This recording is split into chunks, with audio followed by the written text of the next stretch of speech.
Shut off. Why? The reason he became famous was because of John Locke. John Locke. Okay, let's move to John Locke for a moment and explain why this is.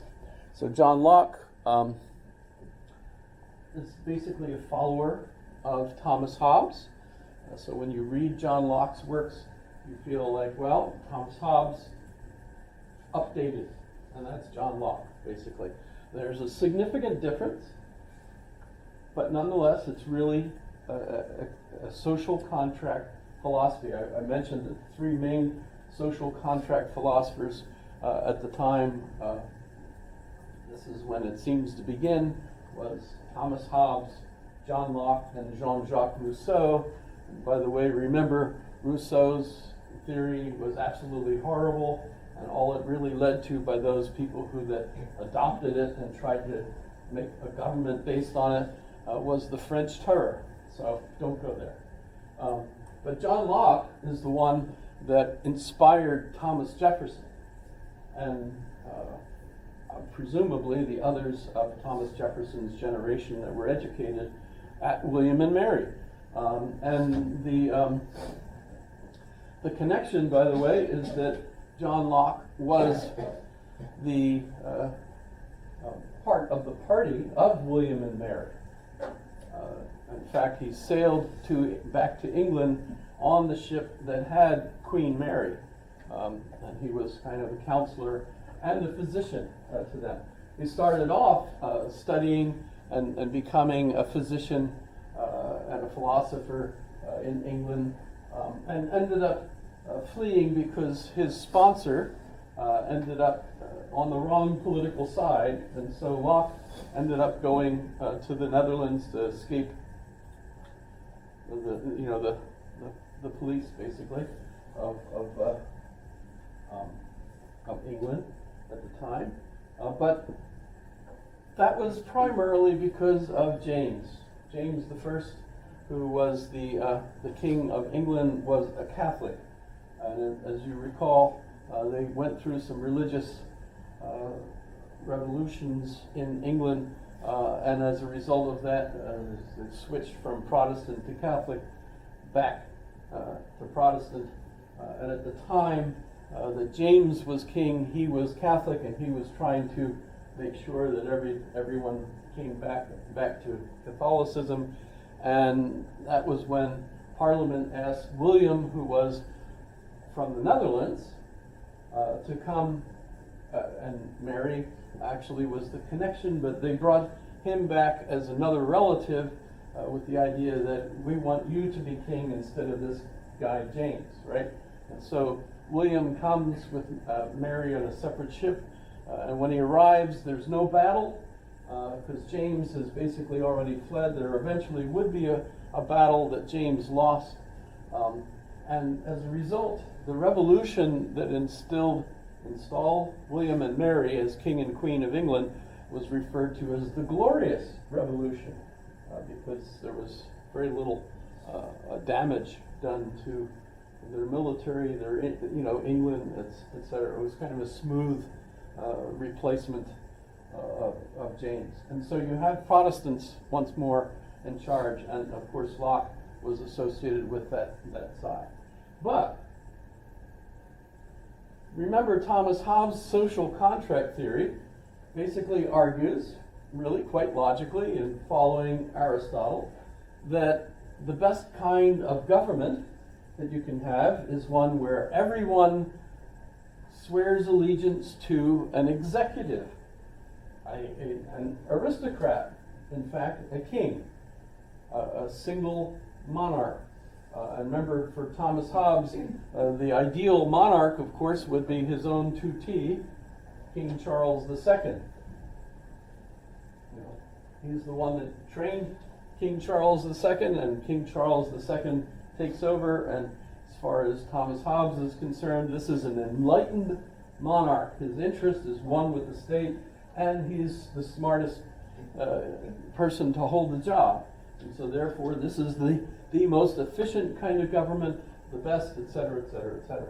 So Hobbes believed that the social contract logically led to a monarchy, not a limited monarchy, an absolute monarchy.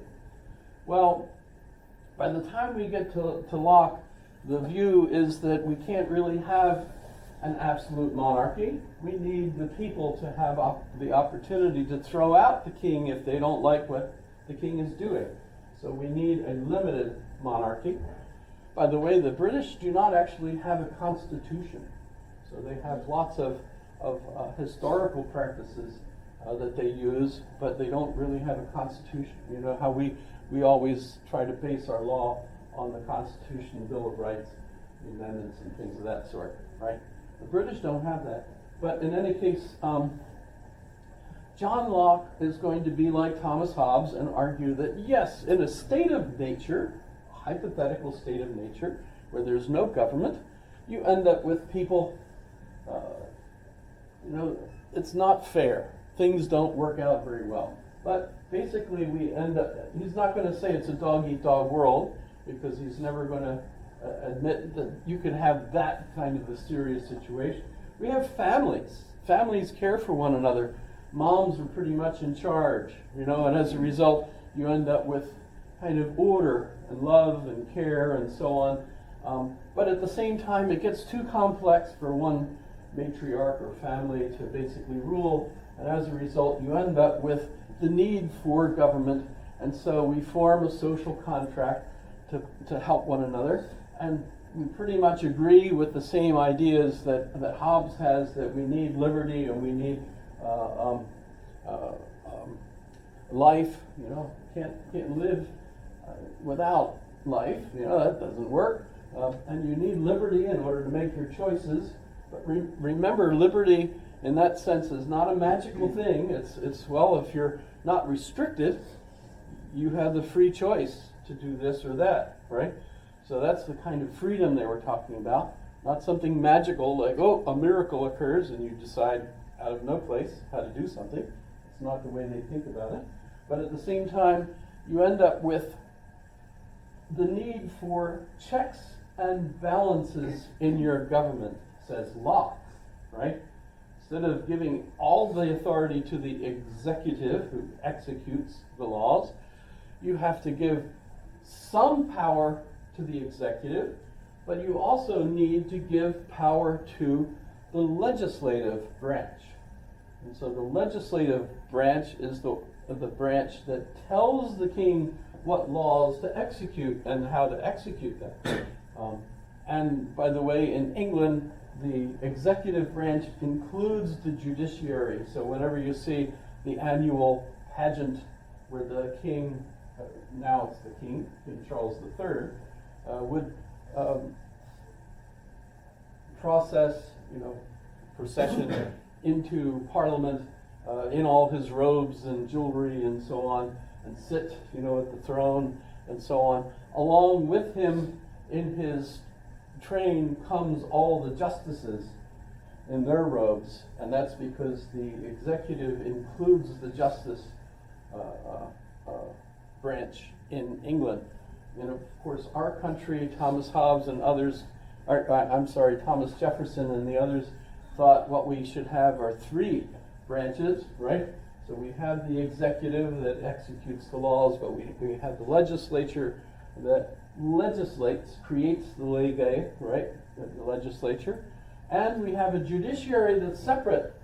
And just this morning decided that Colorado can't kick President Trump off the ballot, for example, right? So you have three branches of government in our country. A little bit different, but still based on the idea that checks and balances are important. So unlike Hobbes, he's not a monarchist. He expects there to be a strong monarch, but at the same time there has to be checks and balances. And if the king isn't holding up his share of things, you can kick him out. And of course he has to say that, because that's exactly what brought him into England back with William and Mary. They were brought in by the vote of the Parliament to throw out James, right? So there you go. You can see exactly why his theory works that way. And of course, why he was so influential on people like the founders of our Constitution. But how did Locke get influenced by Spinoza? Because if you notice, Spinoza died, if you check, before Locke actually got to the Netherlands to stay with William and Mary prior to their coming to England.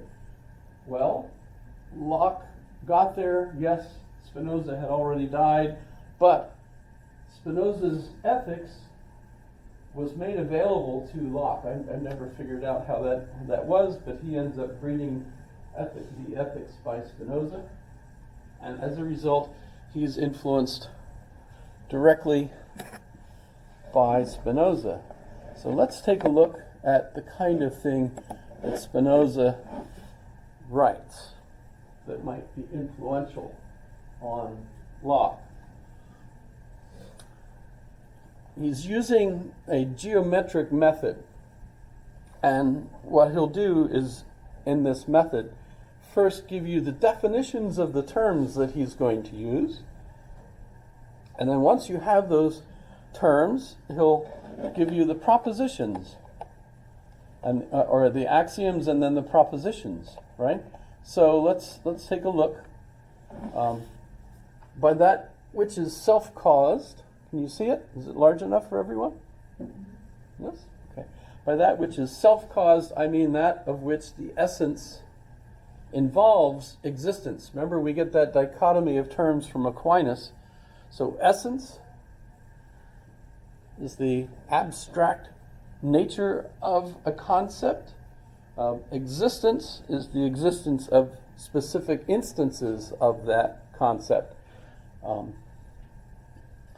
So the nature is only conceivable as existent. And what kind of essence could that be? Well, we'll see. It's essentially going to be God. Remember, by definition, God is that than which nothing greater can be thought. As a result of that definition, the ontological argument argues that God, by nature, must exist. His existence is implied by the definition. That's the ontological argument, right? And as a result, his nature is only conceivable as existent, right? A thing is called finite after its kind when it can be limited by another thing of the same nature. For instance, a body is called finite because we always conceive another greater body. So physical things limit other physical things. This table butts up against this table. This table can't be longer than this space. It's finite as a result, right?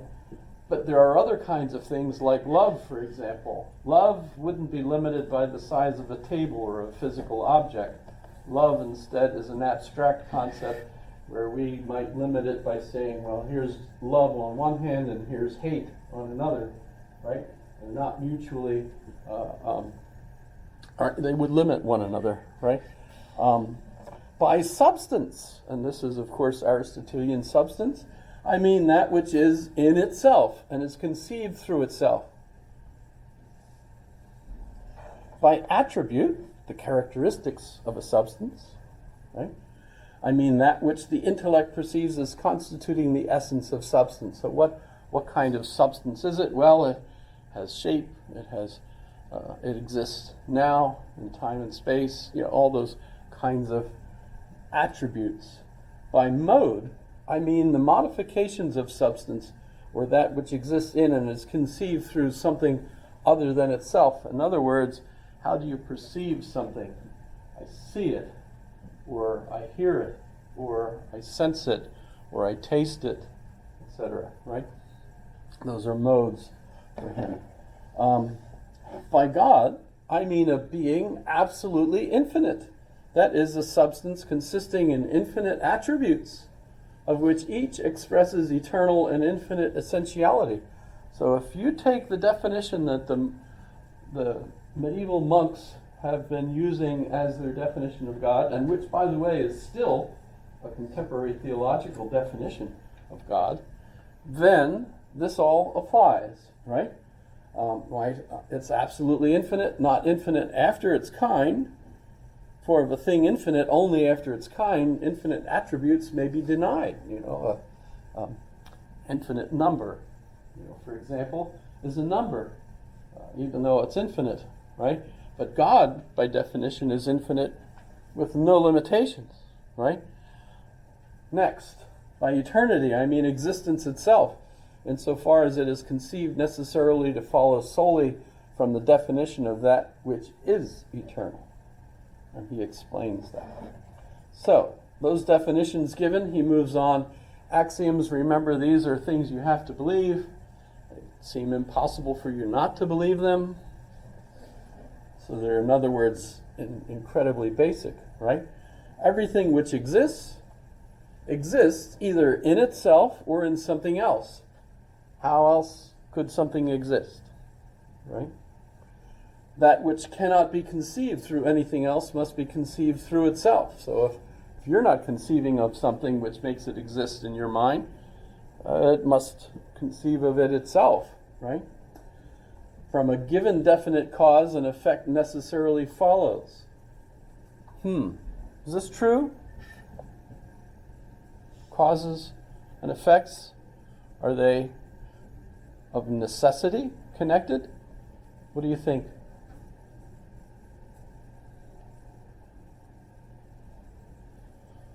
Yes, Robin. I think to an extent, yeah, they have to be connected. There has to be some relationship. Well, define extent, because that means to me that there's some cases